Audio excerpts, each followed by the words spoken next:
ഇപ്പൊ ഈ പാമ്പ് പിടുത്തം എന്ന് കേൾക്കുമ്പോൾ നമുക്ക് ആദ്യം മനസ്സിൽ നമ്മളെ ഓടി വരുന്നത് ഈ വാവാ സുരേഷ് അറിയാലോ. വാവാ സുരേഷിന് ഓടി വരണം. അപ്പൊ ഈ വാവാ സുരേഷ് എന്ന് പറഞ്ഞൊരു വ്യക്തി നിരവധി പാമ്പുകളെ പിടിച്ചിട്ടുണ്ട്. പുള്ളിക്ക് ഒരുപാട് ബൈറ്റ് കിട്ടിയിട്ടുണ്ട്, ഹോസ്പിറ്റലിൽ കിടന്നിട്ടുണ്ട്.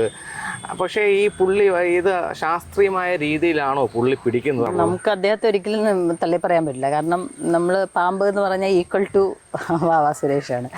പുള്ളി ചെയ്യുമ്പോൾ ഇതൊന്നും നമുക്കൊണ്ട് പറ്റൂല കേട്ടോ.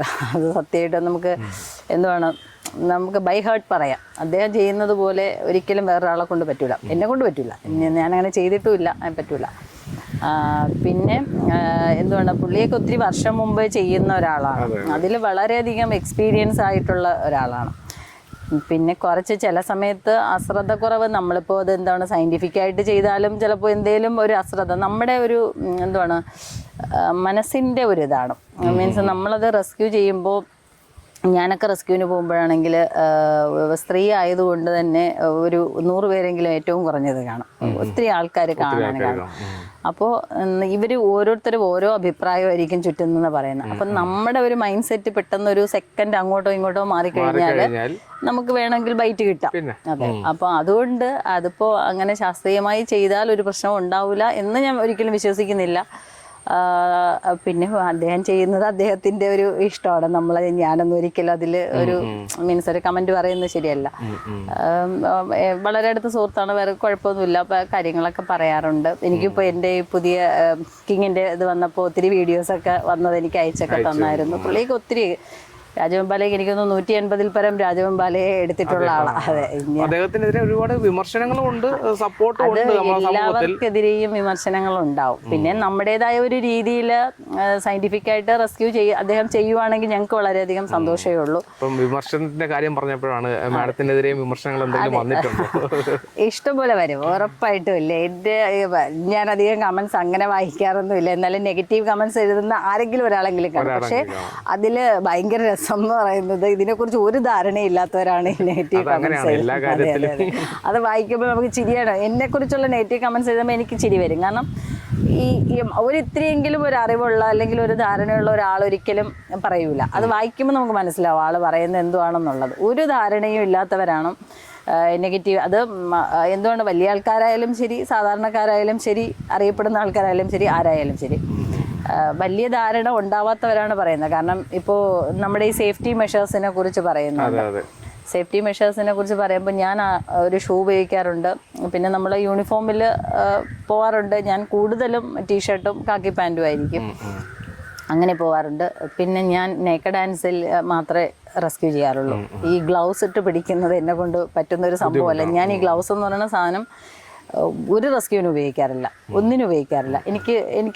എനിക്ക് കംഫർട്ടല്ല. എൻ്റെ കൈ എന്തോ ഒരു ഇത് ബുദ്ധിമുട്ടാണ്, അതുകൊണ്ട് ഞാനത് ഉപയോഗിക്കാറില്ല.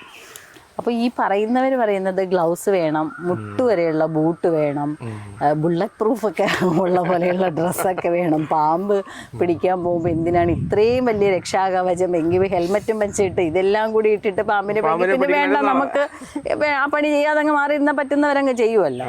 നമുക്ക് അത്യാവശ്യം അതെ ഇവരിത് എങ്കിൽ ഇതെല്ലാം ഇട്ടുകൊണ്ട് നിങ്ങൾ വന്ന് പിടിക്കുന്നു നമ്മൾ പറയണം. എങ്കിൽ അവർ വന്ന് ചെയ്യട്ടെ.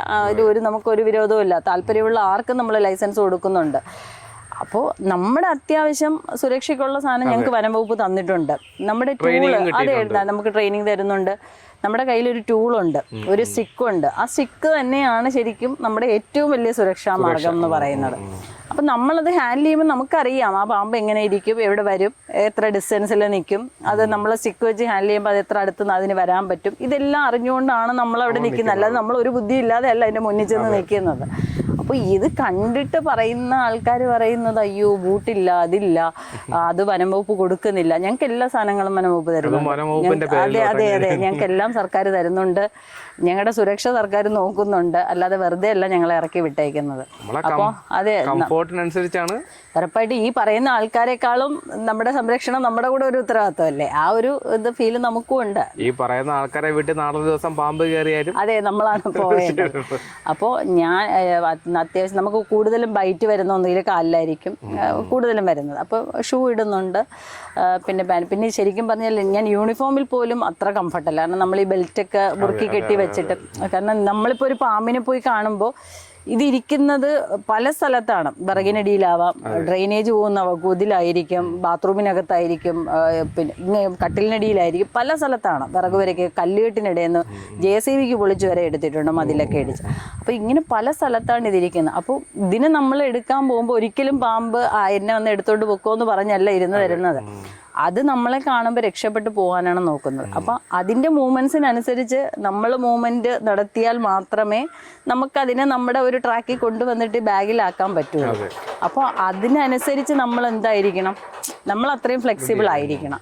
അപ്പോൾ അങ്ങനെ ഫ്ലെക്സിബിൾ ആയാൽ മാത്രമേ നമുക്ക് റെസ്ക്യൂ ചെയ്യാൻ പറ്റൂ. ഇതെല്ലാം കൂടി പൂട്ടിക്കെട്ടി നിന്ന് കഴിഞ്ഞാൽ, ഞാനൊരു ഫേസ്ബുക്ക് പോസ്റ്റിൽ ഇട്ടിരുന്ന പോസ്റ്റിൽ അതിനടിയിലൊരു ബൂട്ടിൻ്റെ ഫോട്ടോ വരെ ഇട്ടിട്ടുണ്ട്, ഇത് വാങ്ങി ഇടണമെന്ന്. മീൻസ് നമ്മുടെ ഈ റോഡ് ടാർ ചെയ്യാൻ പോകുന്ന ആൾക്കാർ ഇടുന്ന, ശരിക്കും അതാ മുട്ട് വരെ ഉണ്ടത്. അത് ഇട്ടോണ്ട് എങ്ങനെ നടക്കും? ഞാൻ ഇത് ഇട്ടോണ്ട് അവിടെ ചെന്ന് ഇങ്ങനെ നിന്നാ പാമ്പിന്റെ കൂടെ വരില്ല. പിന്നല്ലേ അത് പല വഴിക്ക് പോകുന്ന ഈ ഒരു സാധനം ഇട്ടുകൊണ്ട് ഞാൻ അവിടെ ചെന്ന് നിന്നിട്ട് ഞാൻ എല്ലാം ഇട്ടിട്ടുണ്ട് പാമ്പ് വരൂ എന്ന് പറഞ്ഞ പാമ്പ് വരൂല. എനിക്ക് അതിനനുസരിച്ച്. അപ്പൊ ഇതൊന്നും മനസ്സിലാക്കാതെയാണ് ശരിക്കും പലരും കമന്റ് ചെയ്യുന്നത്. അതിലാണ് വിഷമം സത്യം പറഞ്ഞാൽ. അതെ അതെ അതെ അതെ അതെ, ഉറപ്പായിട്ടും ഒരുപാട് പേരെ ജീവനാണ് അവിടെ രക്ഷിക്കുന്നത്. നമ്മുടെ ഒരു ഇതിലുള്ള ഒരു എന്താണ് ആകാംക്ഷ അവർക്ക് ഉണ്ടായിരിക്കും, നമ്മുടെ സുരക്ഷയിലുണ്ടായിരിക്കും. പക്ഷെ എന്നാലും നമ്മൾ കുറച്ചുകൂടെയൊക്കെ ഒരു പോസിറ്റീവായിട്ട് ചിന്തിക്കണ്ടേ, മീൻസ് അത്രേ ഉദ്ദേശിക്കുന്നത്. അതുപോലെ ഈ റെസ്ക്യൂ ചെയ്ത പാമ്പുകൾ തിരിച്ചു വരാറുണ്ടോ? അങ്ങനെ എന്തെങ്കിലും ഉൾക്കാട്ടിൽ കൊണ്ട് വിട്ട് കഴിഞ്ഞാൽ വരാറുള്ളൂ, അങ്ങനെ എന്തെങ്കിലും? നമ്മൾ ശരിക്കും വനത്തിനുള്ളിലാണ് വിടുന്നത്. പക്ഷെ പെരുമ്പാമ്പ് തിരിച്ചു വരാറുണ്ട്. തിരിച്ചു വരുന്നു എന്ന് പറയുമ്പോൾ നമ്മുടെ അതിലുള്ള പ്രശ്നം എന്ന് പറയുന്നത് വനത്തിലുള്ളതിനേക്കാൾ കാടെന്ന് പറയാൻ പറ്റില്ലല്ലോ. വനത്തിനേക്കാൾ കൂടുതൽ വലിയ കാട് എന്തുവാണ് നമ്മുടെ നാട്ടിൻപുറത്തുണ്ട്.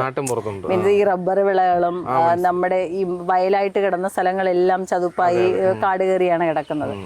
പിന്നെ വനത്തിൽ ശരിക്കും അടിക്കാട് കുറച്ചുകൂടെ കുറവാണ്, വലിയ വലിയ മരങ്ങൾ നമ്മൾ ഇങ്ങനെ പോകുമ്പോൾ. പക്ഷെ നമ്മുടെ ഇവിടെയൊക്കെ എന്ന് പറഞ്ഞാൽ നാട്ടിൻപുറത്തെന്ന് പറഞ്ഞാൽ ഈ ഭയങ്കര അടിക്കാടാണ്, നല്ല ഡെൻസായിട്ടുള്ള കാടാണ് കിടക്കുന്നത്. അപ്പോൾ ഇതിന് കിടക്കാനുള്ള സ്ഥലം വളരെ കൂടുതലാണ്, സേഫാണ് വന്ന് കിടക്കാനായിട്ട്. പിന്നെ തോട്, അരുവി, ആറ് ഇതെല്ലാം ഉണ്ട്, വളരെ നനഞ്ഞ പ്രദേശങ്ങളായിരിക്കും. പിന്നെ ഫുഡ്, ഈ വന്യമൃഗങ്ങൾക്ക് ആവശ്യം ഫുഡും ഷെൽട്ടറുമാണ്. അപ്പോൾ ഷെൽട്ടർ ഓക്കെയാണ്, നാട്ടിൻപുറത്ത് നല്ലോണം ഉണ്ട്. ഫുഡ് അതിനേക്കാളും ഉണ്ട്. കാട്ടുപന്നി എന്ന് പറയുന്നത് പെരുമ്പാമ്പ് പന്നിയും പിടിക്കും, പ്രേയും പ്രഡേറ്ററുമാണ് ഇവർ അങ്ങോട്ടും ഇങ്ങോട്ടും. പന്നി പാമ്പിനെയും പിടിക്കും, പാമ്പ് പന്നിയും പിടിക്കും, പെരുമ്പാമ്പിനെ. അപ്പൊ ഈ കാട്ടുപന്നി എന്ന് പറഞ്ഞാൽ ഇഷ്ടംപോലെ നാട്ടിൻപുറത്താണ്, വനത്തിലില്ല, ഇത് നാട്ടിൻപുറത്താണ് കൂടുതൽ. പിന്നെയുള്ളൊരു കാര്യം എന്ന് പറഞ്ഞാൽ പെരുമ്പാമ്പിന് നമ്മുടെ ഇന്ത്യൻ റോക്ക് പൈത്തൺ എന്ന് പറയുന്ന പൈത്തൺ മനുഷ്യരെ ഉപദ്രവിക്കാറില്ല. ഇത് കോഴി, പൂച്ച, പട്ടി ഇതുപോലെയുള്ള ചെറിയ ചെറിയ സാധനങ്ങളെ മാത്രമേ പിടിക്കാറുള്ളൂ. അപ്പോൾ ഇതെല്ലാം നാട്ടിൻപുറത്ത് ഇഷ്ടം പോലെ ഉണ്ട്. അപ്പോൾ ഇവിടെ ഫുഡ് അടിച്ച് നല്ല ഇതായിട്ട് കിടക്കുന്ന ഒരു പാമ്പിനെ നമ്മൾ ഇവിടുന്ന് പിടിച്ച് ഉള്ളിൽ കൊണ്ട് വിട്ടാലും ഇത് ഈ ഡാമിൽ കൂടെയും ഭയങ്കര മഴ വരുമ്പോഴാണ് നമുക്ക് കൂടുതൽ ഇടുന്നത്. ഭയങ്കര മഴ വരുമ്പോൾ ഈ വെള്ളത്തിൽ കൂടെ ഒലിച്ചിങ്ങി വരും. എന്നിട്ട് ഇത് കൂടുതലും വെള്ളത്തിൽ കൂടിയാണ് സഞ്ചരിക്കുന്നത്. അപ്പോൾ ഇത് ഡാമിൽ കൂടി, നദികളിൽ കൂടെ, അരുവികളിൽ കൂടെയും തോടുകളിൽ കൂടെയൊക്കെ നാട്ടിൻപുറത്ത് വരും. വന്നു കഴിഞ്ഞാൽ ഇവിടെ നല്ല ഫുഡാണ്, കിടക്കാൻ നല്ല സൗകര്യമാണ്. 5 സ്റ്റാർ ഹോട്ടലിൽ കിടക്കുന്നതിനെ പിടിച്ച് നമ്മളൊരു തട്ടുകടയെ കൊണ്ട് കിടത്തിയാൽ അത് കിടക്കൂല. അതാണ് ശരിക്കും പറഞ്ഞത്. അപ്പോൾ അങ്ങനെ പെരുമ്പാമ്പ് വരാറുണ്ട്. അത് നമുക്ക് ആരെയും കുറ്റം പറയാൻ പറ്റില്ല. പക്ഷെ നമുക്കത് ബുദ്ധിമുട്ടാണ്. എന്നെയൊക്കെ എന്ത് പറയുമായിരുന്നെന്നറിയാമോ? ഞാൻ പിടിച്ചിട്ട് അപ്പുറത്ത് കൊണ്ടിട്ടിട്ട് വീണ്ടും പിടിക്കുന്നു എന്ന് വരെ പറയുമായിരുന്നു. കാരണം നമ്മളിത് പിടിച്ചിട്ട് അപ്പുറത്ത് കൊണ്ടിട്ടിട്ട് പിടിക്കാൻ അത്ര ഈസി ആയിട്ടുള്ളൊരു കാര്യമല്ല. പെരുമ്പാമ്പിനെയൊക്കെ പിടിച്ചെടുക്കുന്നു എന്ന് പറഞ്ഞാൽ ഭയങ്കര ബുദ്ധിമുട്ടാണ്. അത്രയും വെയിറ്റ് ഉള്ള സാധനമാണ്. നമ്മളൊരിക്കലും ഒരു വീഡിയോ എടുക്കാൻ വേണ്ടിയിട്ടോ അതിന് വേണ്ടിയിട്ടോ ഒന്നും അങ്ങനെ ചെയ്യാറില്ല. നമുക്ക് കിട്ടുമ്പോൾ നമ്മൾ വീഡിയോ എടുക്കുന്നുണ്ട്, സ്വാഭാവികമാണ്.